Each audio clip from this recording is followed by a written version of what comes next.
একবার এক কিশোর বিলাল রাদিয়াল্লাহু তাআলা আনহুর আযান নিয়ে ব্যঙ্গ করছিল। মক্কা বিজয়ের পর রাসূল সাল্লাল্লাহু আলাইহি ওয়াসাল্লাম তার বাহিনী নিয়ে তায়েফ অভিযানে যান। সেখান থেকে ফেরার পথে নামাজ পড়লেন। মক্কার প্রান্তরে কয়েকজন কিশোর বিলাল রাদিয়াল্লাহু তাআলা আনহুর আযান নিয়ে ব্যঙ্গ করলে সেটা রাসূল সাল্লাল্লাহু আলাইহি ওয়াসাল্লাম শুনতে পান। তারা ছিল অমুসলিম।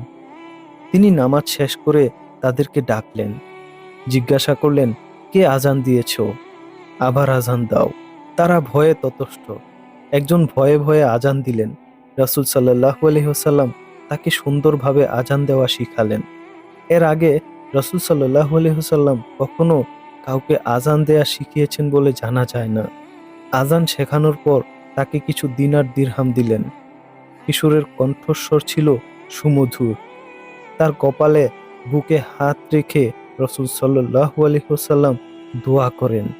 যেই যুবক কিছুক্ষণ আগে ইসলামের একটি বিধান নিয়ে ব্যঙ্গ করছিল, সেই যুবক রাসূলের আচরণে মুগ্ধ হয়ে রাসূলের প্রতি ঘৃণা ভালোবাসায় বদলে গেল।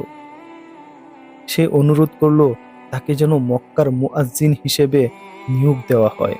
যে মাত্র মুসলিম হলো, এখনো এক ওয়াক্ত নামাজ পড়েনি, ২০ মিনিট আগে যে কিনা আজান নিয়ে ঠাট্টা করছিল, সেই অনুরোধ জানাচ্ছে ইসলামের সবচেয়ে গুরুত্বপূর্ণ মসজিদের মুয়াজ্জিন হবে। রাসূল সাল্লাল্লাহু আলাইহি ওয়াসাল্লাম তার অনুরোধ গ্রহণ করেন। আবু মাহজুরা রাদিয়াল্লাহু তাআলা আনহুকে মক্কার মুয়াজ্জিন হিসেবে নিয়োগ দেন। শুধু আবু মাহজুরা নয়, তার বংশধর কয়েকশো বছর পর্যন্ত ইসলামের সর্বোত্তম মসজিদ মসজিদুল হারাম কাবা ঘরের মুয়াজ্জিন ছিলেন। সুবহানাল্লাহ।